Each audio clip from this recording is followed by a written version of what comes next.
آپ نے کپڑے بنانا شروع کیے، آپ نے فرنیچر بنانا شروع کیا، اے سی لگانا شروع کیا، جنریٹر لینا شروع کیا اور دعائیں دینا شروع کی اپنے بھائی کو. ارے بھائی کوئی درخت لگا ہوا ہے، پیسے کاٹ لے کر آ رہا ہے، چیک کرو، روک جاؤ، گھر میں انویسٹیگیشن بٹھا دیں. کہیں چوری تو شروع نہیں کر دی؟ یہی بھائی تھوڑے دنوں میں جیل کی سلاخوں کے پیچھے ہوگا. کسی کے پیسے دبانا تو شروع نہیں کر دیے، فراڈ تو نہیں کرنا شروع کر دیا مارکیٹ میں، ادھار لے کر کھانے کا نیت تو نہیں ہے. ہم نے دیکھا ہے کہ پہلے کرائے کے گھر سے اپنے گھر میں گئے اور تھوڑے دنوں بعد وہ گھر کی خواتین پھر روتی روتی کرائے کے گھر میں گئی، مرد جیل میں چلا گیا کیونکہ جرم کر رہا تھا. اس میں وہ مائیں بہنیں بھی شریک ہیں جو چیک ہی نہیں کرتی، آ رہا ہے آنے دو. کیسے اچانک بڑھ گیا؟ کوئی سرخاب کے پر لگ گئے؟ سمجھو اپنے بھائی، اپنے والد، ان کو بچاؤ کہیں یہ حرام کی طرف تو نہیں جا رہے. اگر یہی چلا گیا بندہ، دنیا میں نہیں گیا تو آخرت میں جہنم کے عذاب میں گرفتار ہوگا. اور بے وقوف ہے وہ جو ماں باپ کے پریشر، بھائی بہنوں کے پریشر، بیوی بچوں کے پریشر میں آ کر حرام کی طرف جاتا ہے، مخلوق کو راضی کرنے کے لیے رب کو ناراض کرتا ہے. آخری حدیث سنا کر اپنے بیان کو ختم کرتا ہوں تاکہ یہ بات ہمیشہ ذہن میں رہے. نبی پاک علیہ الصلوۃ والسلام فرماتے، سنو، آقا فرماتے ہیں لوگوں پر ایک ایسا زمانہ آئے گا کہ مومن کو اپنا دین بچانے کے لیے ایک پہاڑ سے دوسرے پہاڑ، ایک غار سے دوسرے غار کی طرف بھاگنا پڑے. اور اس وقت روزی اللہ عز و جل کی ناراضگی ہی کے ذریعے حاصل کی. یعنی اٹس کوائٹ ڈیفیکلٹ، مشکل ترین ہو جائے گا کہ روزی بھی کماؤں اور رب بھی راضی رہے. اب سنو اس حدیث کا اگلا جز جو آج کے دور پر 100% ایسا لگتا ہے صادق آتا ہے. یہ آقا فرماتے جب ایسا زمانہ آ جائے گا تو آدمی اپنے بیوی بچوں کے ہاتھوں ہلاک ہو، اور اگر اس کے بیوی بچے نہ ہوں تو والدین کے ہاتھوں ہلاک ہوگا، والدین نہ ہوئے تو رشتہ داروں اور پڑوسیوں کے ہاتھوں ہلاک ہوگا. صحابہ کرام نے عرض کی حدیث کا مضمون ہے آقا بیوی بچوں کے ہاتھوں، ماں باپ کے ہاتھوں، رشتہ داروں کے ہاتھوں کیسے ہلاک ہوگا؟ آقا علیہ الصلوۃ والسلام فرماتے ہیں وہ اس کی تنگ دستی پر اسے آر دلائیں گے، شرم دلائیں گے. تم نے کیا ہی کیا ہے، تم تو غریب کے غریب ہی رہے، وہی کہ وہیں اسی کوارٹر میں زندگی گزار دی، اسی محلے میں رہے، لوگ ڈیفنس میں شفٹ ہو گئے، آر دلائیں گے.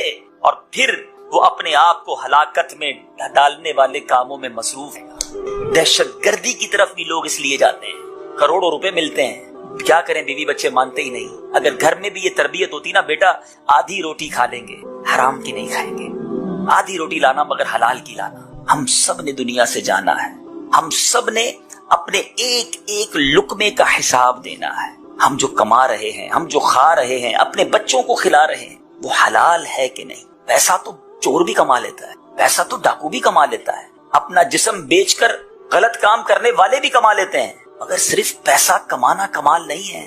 ہمیں اس ایک ایک روپے، ایک ایک لقمے کا حساب دینا ہے کہ کہاں سے آیا کہاں سے، اور پھر خرچ کہاں کیا. صرف حلال کمانے میں ہی جان نہیں چھوٹ جانی، یہ بھی یاد رہے. امام غزالی علیہ رحمت اللہ الوالی نے ایک بڑا ہولناک نقشہ ہمارے سامنے پیش کیا. آپ فرماتے قیامت کے دن 4 قسم کے لوگ پیش کیے جائیں گے. 4 قسم کے لوگ ہوں گے. ایک وہ ہوں گے جنہوں نے حرام کمایا، حرام خرچ کیا، ارشاد ہوگا انہیں جہنم میں ڈال دیا جائے. سمپل سی بات ہے، کمایا بھی حرام، خرچ بھی حرام کیا. فرمایا کچھ وہ ہوں گے جنہوں نے حرام کمایا اور حلال خرچ کیا. ذرا سنیے گا، بہت سارے ایسے ہوتے ہیں آج بھی ہمارے معاشرے میں، بڑی تعداد، چاہے بزنس مینس کی ہو چاہے نوکری کرنے والوں کی ہو، کمانے میں گڑبڑ کر جاتے ہیں. کہتے ہیں یار تھوڑی بہت ڈنڈی مار لیتا ہوں، تھوڑا بہت جھوٹ بول لیتا ہوں، تھوڑی ملاوٹ کر لیتا ہوں، لیکن کام سیدھے کر لیتا ہوں، حج بھی کرتا ہوں، عمرے بھی کرتا ہوں، غریبوں کی مدد بھی کرتا ہوں، مسجد کے ڈبے میں بھی ہر جمعے کو پیسے ڈالتا ہوں. اینڈ آف دا ڈے وہ اپنے آپ کو سیٹسفائی کرتا ہے کہ یار غلطی کی ہے نا تو ساتھ اچھی جگہ خرچ بھی تو کرتا ہوں نا. بلکہ ایسے بھی لوگوں سے میں نے سنا ہے کہ یار ہم زیادہ کماتے اس لیے کہ غریبوں کا کام کرتے ہیں. بھائی زیادہ کماتے وقت حلال کی تمیز رکھی کہ نہیں؟ امام غزالی فرماتے ان کو بھی جہنم میں ڈال دیا جائے گا. یعنی جو حرام کما کر حلال خرچ کرتے ہیں، کیونکہ اللہ پاک ہے. یاد رکھیں میٹھے اسلامی بھائی، اللہ پاک ہے اور پاک مال ہی کو پسند فرماتا ہے. صدقہ قبول ہی نہیں ہے. اگر آپ حرام سے نیکی کرنے جا رہے ہیں، کبھی پیشاب سے بھی کپڑا صاف ہوا ہے؟ کسی کے کپڑے پہ برائی لگ گئی ہو، داغ لگ گئی اور بندہ اس کو پیشاب سے صاف کرنے لگے اور خراب ہوگا نا. دنیاوی مثال کے طور پہ سمجھ لیں کہ آپ کسی بہت بڑی شخصیت سے ملنے گئے، کسی بادشاہ سے ملنے گئے، اور آپ نے اس کو ایک بڑا ریپ کے ساتھ، بڑا خوبصورت پیکنگ کے ساتھ ایک تحفہ پیش کیا. آپ چلے گئے، اس بادشاہ نے یا اس شخصیت نے جب وہ پیکٹ کھولا، بڑی خوبصورت پیکنگ تھی، اگر اس کے اندر جو بوٹل تھی اس میں شراب کی، اس میں پیشاب بھرا ہوا ہو، تو اب وہ جو بادشاہ ہے وہ آپ کی پیکنگ سے خوش ہوگا یا جو آپ نے بوٹل میں جو بھر کے دیا ہے اس پر غضبناک ہوگا؟ آپ خود سوچئے. اب اللہ کی بارگاہ میں کیا بھیجنا چاہ رہے ہیں حرام کما کر؟ حرام مال. تیسرا شخص امام غزالی فرماتے ہیں جس نے حلال کمایا، یہ بڑا ٹپیکل معاملہ ہے، حلال کمانا اس دور کا سب سے مشکل کام سمجھا جا سکتا ہے، لیکن اس کے بعد کا مرحلہ بھی ہے، حلال کمایا اور حلال خرچ نہ کر سکا، حرام خرچ کیا۔ بہت سارے لوگ ہیں جو بڑی مشکل سے حلال کماتے ہیں اور اس کے بعد حرام کاموں میں خرچ کرتے ہیں، فنکشنز کر رہے ہیں، گانے باجے کر رہے ہیں، بے حیائی کے کام کر رہے ہیں، بعض اوقات کہتے ہیں بچوں کے لیے کرنا پڑتا ہے، کمایا بڑی مشکل سے تم نے 1 روپیہ حلال، اب اسے خرچ حرام میں کر رہے ہو۔ فرمایا اس کے بارے میں بھی حکم دیا جائے گا جہنم میں ڈال دیا جائے۔ اب بچے گا کون؟ حلال کما کر حلال جگہ پر خرچ کرنے والا، اس کے بعد اس سے حساب ہوگا کہ مال کا حق ادا کیا کہ نہیں کیا، زکوٰۃ ادا کی کہ نہیں کی۔ یعنی آپ ذرا سوچئے، یہ مرحلہ اتنا آسان نہیں ہے، اتنا ایزی نہیں ہے۔ سب سے پہلے ہمیں یہ غور کرنا ہے کہ جو کچھ میں زندگی میں کما رہا ہوں، جو کچھ میں حاصل کر رہا ہوں، وہ حلال ہے کہ نہیں۔ اور سبحان اللہ، قرآن مجید فرقان حمید میں جا بجا ہمیں حلال روزی کمانے اور اسی کو کھانے اور اسی سے فیض لینے کا حکم دیا گیا، سمجھایا گیا۔ قرآن میں اللہ ارشاد فرماتا ہے، یا ایھا الناس کلوا مما فی الارض حلالا طیبا ولا تتبعوا خطوات الشیطان انہ لکم عدو مبین۔ اے لوگو، جو کچھ زمین میں حلال پاکیزہ ہے اس میں سے کھاؤ اور شیطان کے راستوں پر نہ چلو، بے شک وہ تمہارا کھلا دشمن ہے۔ اچھا، حلال روزی کہتے کس کو؟ ذرا آج یہ ڈیفینیشن بھی سمجھ لیں، حلال اور طیب رزق سے کیا مراد ہے۔ تفسیر صراط الجنان میں مفتی صاحب لکھتے ہیں، حلال اور طیب سے مراد وہ چیز ہے جو بذات خود حلال ہو، خود بھی حلال ہو، جیسے گوشت ہے، ذبیحہ، صحیح ذبیحہ ہوا ہو، سبزی ہے، یعنی وہ چیزیں جو حلال ہیں جو ہم کھا سکیں اور یہ جائز طریقے سے ہی حاصل بھی کی گئی ہوں۔ پتہ چلا چیز تو حلال ہے، طریقہ جائز، اب رشوت میں کوئی سبزی لے آئے، کسی کی چوری کر کے ذبیحہ گوشت لے آئے تو یہ بھی حرام ہو گیا۔ طریقہ بھی حلال اور وہ چیز بھی حلال ہو تو اس کو حلال و طیب رزق کہا جائے گا۔ اب میرے بیچ اسلامی بھائیو، فضائل رزق حلال کے، سبحان اللہ سبحان اللہ، ایسے فضائل ہیں کہ ایمان تازہ ہو جاتا ہے۔ یعنی نارملی دیکھیں تو میری اور آپ کی زندگی گزارنے کے لیے روزی روٹی ضروری ہے نا، مگر اس کی فضیلتیں بھی بیان ہوئی۔ بھائی اللہ کی یہی مہربانی کافی تھی کہ ہم کوشش کرتے، ہمیں روزی مل جاتی، ہمیں رزق مل جاتا، یہی کافی تھا نا۔ مگر اس کو کمانے